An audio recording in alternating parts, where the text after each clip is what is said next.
muito tempo, um homem chamado Grace surgiu. Sendo órfão, ele se tornou um conquistador do mundo. Ninguém podia resistir. Todos que tentaram foram impiedosamente varridos da face da terra. Só que mesmo com todo o poder no mundo, o Grace se sentia insatisfeito com a própria vida. Isso porque ele estava completamente sozinho. Então um dia, ele se viu afundado num mar sem fim, sem esperança, até que uma voz misteriosa pediu para ele procurar uma luz na sua próxima vida. Foi nesse momento que o rei percebeu, ele tinha morrido. No instante seguinte, ele abriu os olhos numa sala mal iluminada com duas pessoas desconhecidas parando sobre a sua cabeça. Eles chamavam o garoto de Arthur e conversavam entre si, dizendo o quanto que o filho parecia com eles. Mesmo sem fazer ideia de quem realmente eram aquelas pessoas ou onde estavam, ele entendeu que tinha renascido. E mais importante ainda, com plena consciência e memória da sua vida passada. O grande rei agora era só uma criança comum. E pro seu espanto, ele encontrou a sua nova vida como Arthur, tanto como vergonhosa, né? Afinal de contas, ele não conseguia controlar bem o seu corpo, agia como um bebê e tinha suas fraldas trocadas pelos pais, algo que deixava ele mortificado. Certo dia, o Arthur vê o seu pai usando magia para fortalecer o corpo e arar o campo com um único soco. Depois, ele vê a sua mãe curá-lo depois de um machucado, e aquilo despertou a sua curiosidade. Esse mundo não era a Terra, aqui existia magia. Logo, o Arthur ele descobriu que o seu pai era um aventureiro que costumava sair para caçar monstros com os amigos. Ele também percebeu que, como todos nesse mundo poderiam portar armas, trata-se de um lugar bem perigoso. Com isso, ele decide que quer se tornar forte o mais rápido possível para poder se proteger. Infelizmente, esse dia ainda estava longe de chegar. Ele era só um bebê, que adormecia toda vez que a mãe cantava uma canção de ninar. Só que com o tempo, ele superou a sua frustração e passou a aproveitar esses momentos de paz. Na sua vida passada, ele vivia sob constante ameaça dos assassinos, sem nunca poder descansar de verdade. Então, meses se passaram e o Arthur finalmente começou a engatinhar pela casa. Ele fingiu que estava dormindo para que a sua mãe deixasse ele sozinho e então se arrastou até a biblioteca da casa. Lá, ele começou a procurar livros para entender mais sobre esse novo mundo e ele descobriu o continente onde ele vive, que possuía um país de anões no sul, elfos ao norte. O país dos humanos era governado por um rei, mas ao contrário da sua vida passada, o filho do rei herdava o trono. Não tem guerras sangrentas pelo poder. O Arthur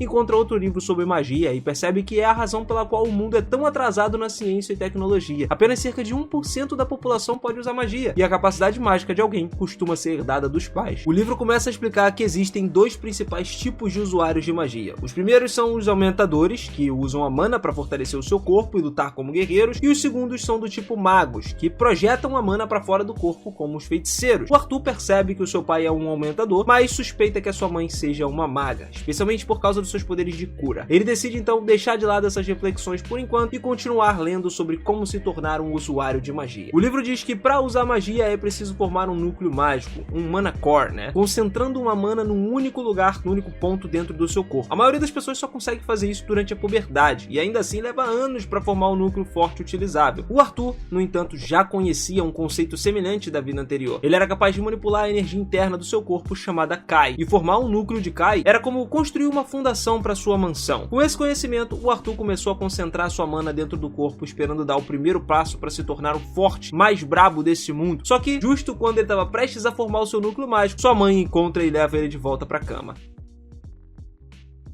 2 anos se passaram no piscar de olhos. Um dia, enquanto a mãe do Arthur estava ocupada escrevendo ali uma entrada no diário sobre ele e tal, o garoto escapou para aprender esgrima com seu pai. E com um pedaço de madeira nas mãos, ele balançou como se fosse uma espada. Quando a mãe encontrou, ficou incrivelmente furiosa com o marido por estar ensinando seu filho a usar uma espada, sendo que ele mal conseguia aprender a andar ainda. Isso, no entanto, já não é surpresa pro Arthur, que percebeu que a sua mãe é a verdadeira chefe da casa. Ela também o leva ocasionalmente para a cidade próxima, e o Arthur adora essas visitas. Porque, cara, ela sempre permite que ele aprenda muito mais sobre o mundo. Ele demonstra interesse por tudo, de armas, bens estranhos e tudo mais. Só que o que mais fascina ele é a magia. Tá na cidade dá a ele uma chance perfeita para ver essa magia de perto. Dessas visitas, o Arthur vive uma vida pacífica com seus pais. Embora ele sinta desconfortável por estar preso no corpo de uma criança, ele começa aos poucos a apreciar a tranquilidade. Seus pais cuidam bem de todas as suas necessidades, e isso lembra a infância do orfanato na vida anterior, onde ele desejava desesperadamente uma família. Desejo que nunca se realizou. Um dia, Arthur e seu pai estavam praticando ali para fortalecer o núcleo de mana dele, né, a magia, e ele ficou animado para observar e aprender, mas acabou decepcionado, porque o seu pai mal conseguia levantar algumas pedras no chão. O Arthur pensa que teria sido mais rápido pegar as pedras com a mão, mas então sua mãe tranquiliza dizendo que aquele não foi o melhor esforço do pai. Animado com o comentário, seu pai se concentra de novo, determinado a impressionar a sua esposa, e dessa vez ele lança uma sequência de ataques poderosos que fazem o chão tremer. O Arthur fica realmente impressionado com as habilidades do seu pai. Sua mãe começa a sorrir, convencida de que o filho também se tornaria um grande guerreiro no futuro. Arthur quer tentar na hora, mas a sua mãe decide levar ele para tirar outra soneca. Enquanto passam pela biblioteca, o Arthur implora a mãe para deixar ele ler alguns livros. Ela se recusa no início, mas diante do olhar inocente e suplicante do filho, acaba cedendo. Ela então deixa ele sozinho com os livros e vai se juntar ao marido. O Arthur se concentra, ele reúne toda a mana dentro do seu corpo tentando formar um núcleo mágico, algo que vem tentando fazer há 2 anos, e então o auge da concentração chega. Ele finalmente sente, ele tá à beira de um avanço. De repente o seu núcleo mágico se forma, a energia liberada é tão poderosa que causa uma explosão destruindo parte da casa. O pai do Arthur se machuca tentando proteger sua esposa e os dois entram em pânico, temendo que algo tenha acontecido com seu filho. Quando eles entram na casa, eles não conseguem acreditar no que eles veem. O Arthur tá flutuando no ar, envolto de um brilho dourado. Então, ele dá a eles um sorriso presunçoso e declara que finalmente ele consegue usar magia. E quando desce ao chão, ele começa a caminhar em direção aos pais. Só que nesse exato momento, os escombros do telhado caem na sua direção. O Arthur entra em pânico, achando que seria o fim. Mas antes que algo aconteça, ambos os pais se lançam na frente para proteger ele dos destroços que estão caindo. O Arthur só percebe depois do ocorrido que seus pais têm o dever de manter ele seguro. Mas quando eles começam a chorar, ele fica furioso. Em sua vida anterior, ele nunca tinha experimentado algo parecido. Nem mesmo os pais das outras crianças do orfanato demonstravam emoções além do orgulho ou da decepção. Enquanto tentava entender o que estava sentindo, o Arthur começou a chorar também, instintivamente se agarrando à sua mãe.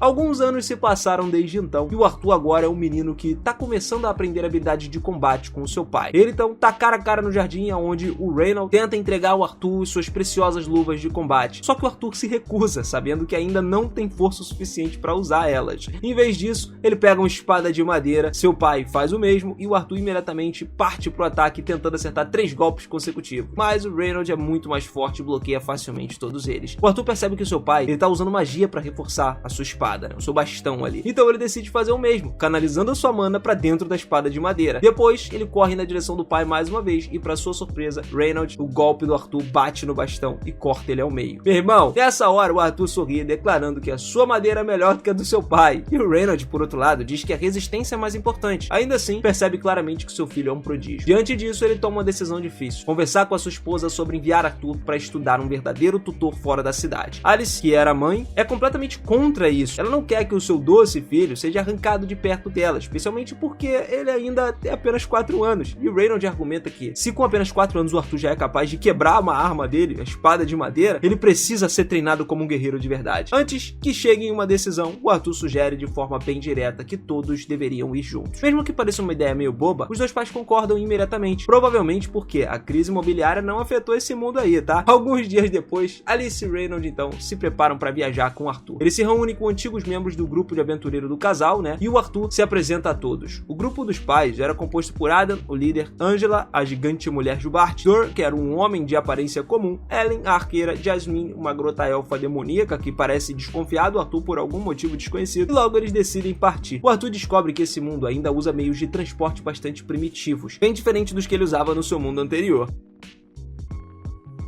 Pouco tempo depois, eles param para comer, só que o momento de descanso é interrompido quando um bando de lobos monstruosos surge da floresta, atraídos pelo cheiro da comida. Jasmine entra em ação imediatamente, sacando 2 adagas e cortando qualquer lobo que se aproxima. Reynold, Adam e Ellen também entram na luta, matando vários lobos com as suas armas. Enquanto isso, Dur e Angela usam a magia para aniquilar as feras restantes. Naquela noite, o grupo já começa a festejar. Carne de monstro é uma carne muito boa. Depois de um tempo, Alice percebe que Reynold ainda tá com um ferimento no braço e decide curá-lo. Imediatamente, todos os membros do grupo se levantam de onde eles estão e formam um círculo protetor ao redor dela. Arthur fica confuso com aquela atitude, mas logo ele descobre o motivo. A sua mãe é uma maga, cara, extremamente rara, especializada em magia de cura, e por conta da raridade, Alice tá sempre sob ameaça de ser capturada. Essa foi uma das razões pelas quais a família se mudou pro campo, para ficar fora do radar. Felizmente, a magia de cura funciona sem problemas e todos ficam aliviados. Depois disso, Adam decide que precisa de um pouco de exercício, né? E pergunta ao Arthur se ele quer treinar com ele. O Arthur concorda com o treino, e enquanto Adam envolve a ponta afiada da sua lâmina com um pano para evitar qualquer dano sério, eles se preparam para sua sessão de sparring e carregam suas armas com mana. Só que, para surpresa do Adam, o Arthur toma a iniciativa. Ele usa magia para aumentar sua velocidade, avança como um raio em direção ao Adam e desaparece da vista dele num instante, reaparecendo atrás dele, pegando ele completamente de surpresa. Infelizmente, o Arthur acaba escorregando, o que dá tempo pro Adam reagir. Logo, os dois estavam envolvidos numa luta intensa e todos ficam chocados com a velocidade do Arthur. Mas no momento decisivo, ele é lançado pro alto alto por causa de um corpo leve, né? E a Angela é forçada a usar a magia do vento para suavizar a queda dele. O Arthur pousa em segurança no chão. O resto do grupo começa a repreender Adam por ter exagerado contra um garotinho. E o Adam tenta se defender, dizendo que o Arthur é muito forte, mas ninguém escuta ele. Jasmine, por outro lado, parece bastante intrigada com as suas habilidades. O menino é uma pessoa surreal, né? E começa a fazer várias perguntas sobre as técnicas que ele usou.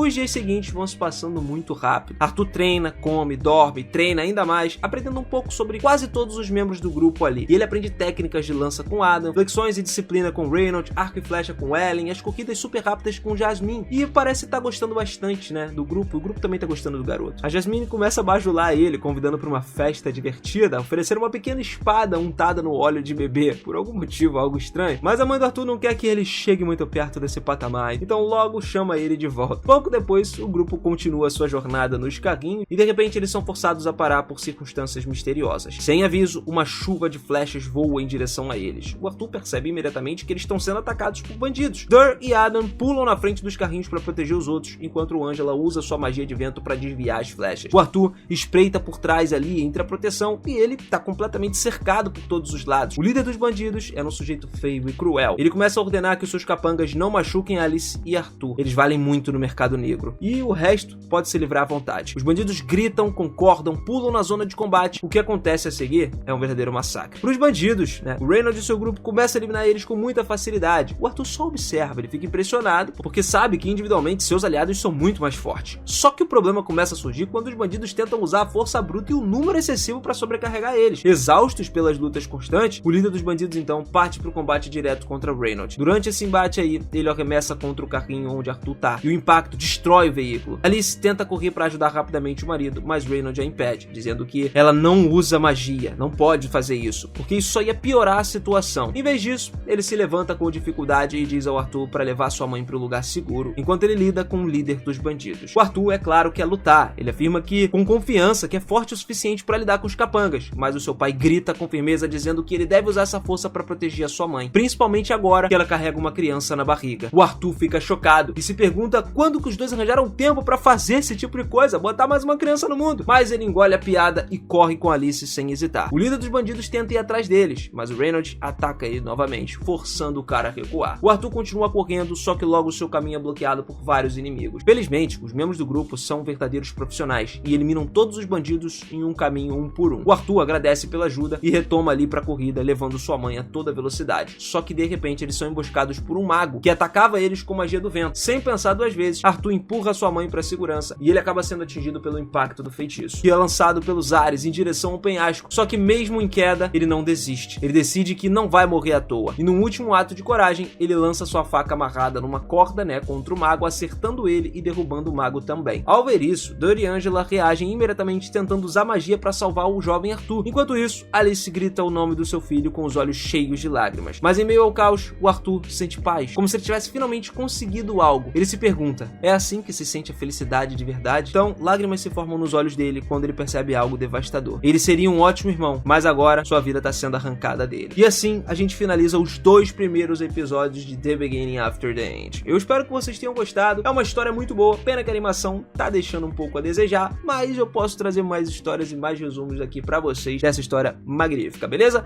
Então, não esquece de se inscrever, de ativar o sininho pra acompanhar. Tamo junto demais, família. Aquele forte abraço e até a próxima. Valeu!